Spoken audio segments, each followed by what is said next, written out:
So this is the QC1 जिसमें कि battery swappable नहीं है. This is the traditional electric scooter. It's launched in 6 metro cities right now.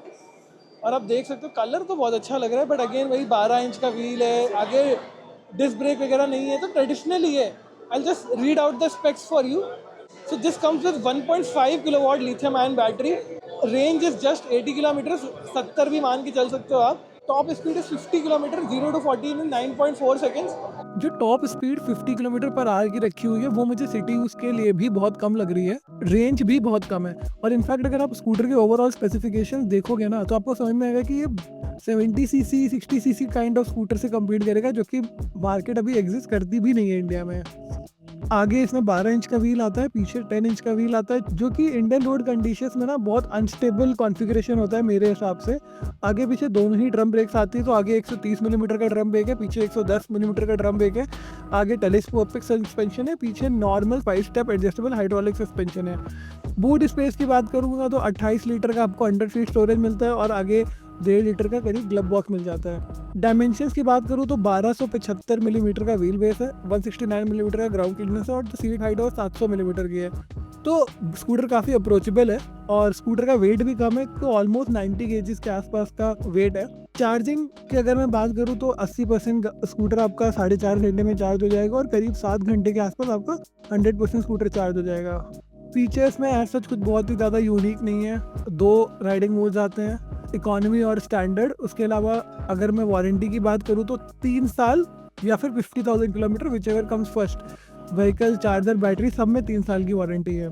Colours की बात करूँ तो टोटल में 5 कलर आते हैं: Ignis black, misty white, serenity blue, shallow blue और foggy silver metallic.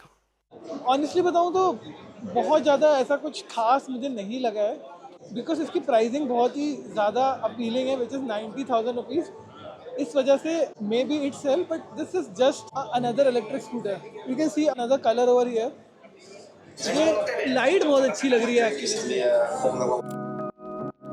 Here Activa आई, जिसमें कि 2 स्वैपेबल बैटरीज आती है और उस तरह के स्वैपेबल बैटरी स्टेशन है. मैंने बैंगलोर में ऑलरेडी देख लिए हैं इस तरह के स्वैपेबल स्टेशन. ये बैंगलोर में ही अवेलेबल है खाली, और 2 बैटरीज आप इसमें स्वैप कर सकते हो. So these are the batteries which you can pull it and replace with your old. I mean, I think this is a subscription based model. सबसे पहले तो the bike will come at 2 prices, 1,17,000 and 1,51,000. मैं पहले आपको Activa ई के specification समझा देता हूँ, उसके बाद मैं एक्टिवा ई और QC1 में डिफरेंसेस भी एक्सप्लेन करता हूँ. सो परफॉर्मेंस में आता हूँ तो 100 किलोमीटर की रेंज ऑफर करती है, 80 किलोमीटर पर आवर की टॉप स्पीड ऑफर करता है ये स्कूटर. उसके अलावा 7.3 सेकंड में 0 to 60 किलोमीटर पर आवर की स्पीड अचीव करता है. जो मोटर है वो 20 newton metre of torque generate करती है. मैं मोटर की बात करूँ तो 6 किलोवाट की मोटर है. टायर साइजेस की बात करूँ तो आगे पीछे दोनों ही 12 इंच के टायर, आगे 90-90-12 है और पीछे 110-80-12 ऑब्वियसली ट्यूबलेस है. मैं ब्रेक्स की बात करता हूँ तो आगे डिस्क ब्रेक आता है 160 मिलीमीटर का, पीछे ड्रम ब्रेक आता है 130 मिलीमीटर का. सस्पेंशन आगे टेलीस्कोपिक सस्पेंशन है, पीछे single sided 3 step adjustable hydraulic spring loaded suspension है. इस स्कूटर में ना एक डिसअपॉइंटमेंट ये है कि आपका स्टोरेज नहीं है. तो अंडर सीट तो स्टोरेज है नहीं क्योंकि वहाँ पे बैटरीज लगती हैं. एक ग्लब बॉक्स है आधा लीटर का. उसके बाद डायमेंशंस की अगर मैं बात करूँ तो व्हील बेस है 1310 मिलीमीटर का, ग्राउंड क्लियरेंस है 171, सीट हाइट है 675. वेट थोड़ा सा ज़्यादा है, 120 केजी के आसपास. मैं बैटरीज के स्पेसिफिकेशन की बात करूँ तो ऑब्वियसली लिथियम आयन बैटरीज है, 2 किलोवाट आवर की, स्वैपेबल, IP65 रेटेड. आगे से लेके पीछे तक सारी की सारी LED हेडलाइट्स है. और जो स्कूटर है वो 3 राइडिंग मोड्स के साथ आता है: economy, standard and sports. This is a keyless scooter. इसमें आपको एक स्मार्ट की मिलती है जिसपे आप स्कूटर को अनलॉक कर सकते हो, फाइंड कर सकते हो, दूर से पिंग कर सकते हो. बाकी वारंटी की बात करूँ तो वही same 3 years 50,000 kilometres which ever come first. और इसमें वारंटी में आपका सिर्फ स्कूटर इंक्लूडेड है, बिकॉज यहाँ पे बैटरी तो एनीवे स्वैपेबल और चार्जर आपको मिलता नहीं है. कलर इसमें भी वही सेम 5 कलर आते हैं जो आपको QC1 में अवेलेबल है, that is shallow blue, misty white, serenity blue, foggy silver metallic and igneous black.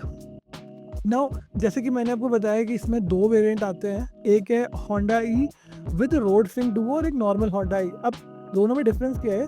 सारे के सारे नॉर्मल स्पेसिफिकेशन सेम है दोनों स्कूटर्स में. डिफरेंस आता है आपके टेक फीचर्स का. सबसे पहले तो जो एक्सपेंसिव स्कूटर है उसमें 7 इंच की TFT डिस्प्ले आती है आपकी, और जो नॉर्मल है उसमें 5 इंच की TFT डिस्प्ले है। उसके अलावा जो आपका एक्सपेंसिव स्कूटर है उसमें आपका एंड्रॉइड बेस्ड OS है with 32 GB storage and 6 GB of RAM. उसमें आपके होंडा के जो रोड्स एंड डुओस ऐप से रिलेटेड जो भी फीचर है वो सारे काम करते हैं। For example topple alert, maintenance alert, है ना, कॉल, म्यूजिक कंट्रोल, नेविगेशन है, OTA अपडेट्स है, लाइव ट्रैकिंग है। बाकी ये ही कुछ फीचर्स जो हैं ये नॉर्मल में अवेलेबल नहीं, बट मुझे पर्सनली लगता है कि उतना ज़्यादा फ़र्क नहीं पड़ता है। बाकी आप देखोगे तो जो मतलब के फीचर है जैसे कि रिवर्स मोड, सेफ्टी से रिलेटेड, वो दोनों ही वेरिएंट्स में अवेलेबल है। बट अगर आप प्राइसिंग देखोगे तो प्राइसिंग में काफ़ी डिफरेंस है, ऑलमोस्ट 30,000 का डिफरेंस आ जाता है। अब मैं होंडा एक्टिवा ई और QC1 में आपको डिफरेंसेस एक्सप्लेन करूँ तो सबसे पहले तो फिजिकल डिफरेंसेस की बात करता हूँ। तो दोनों ही बाइक का जो चैसी है और जो बॉडी पैनल्स है वो ऑलमोस्ट सेम है। बहुत ही दिमाग लगा के कुछ पैनल्स ऊपर नीचे ऐसे करें कि देखने में फिजिकली डिफरेंस लगती है। बट हाँ, अगर आप परफॉर्मेंस की बात करोगे तो काफ़ी डिफरेंसेस है। फॉर एग्जांपल जो एक्टिवा ई है ये आपको 100+ किलोमीटर की रेंज ऑफर करती है आइडियली। वहीं पे जो आपकी QC1 है वो 80 किलोमीटर की रेंज है। यहाँ पे QC1 में जो टॉप स्पीड है वो भी आपकी कम है, उसमें 50 किलोमीटर की टॉप स्पीड है और इसमें 80 किलोमीटर पर आवर की टॉप स्पीड है। इनफैक्ट एक्सेलरेशन भी बेटर ऑफर हो रहा है। उसके बाद जो QC1 है उसमें आगे 12 और पीछे 10 इंच का व्हील है, इसमें आगे पीछे दोनों ही 12 है। उसमें आगे पीछे दोनों ही ड्रम ब्रेक्स आते हैं, इसमें फ्रंट में डिस्क है और पीछे ड्रम ब्रेक्स है।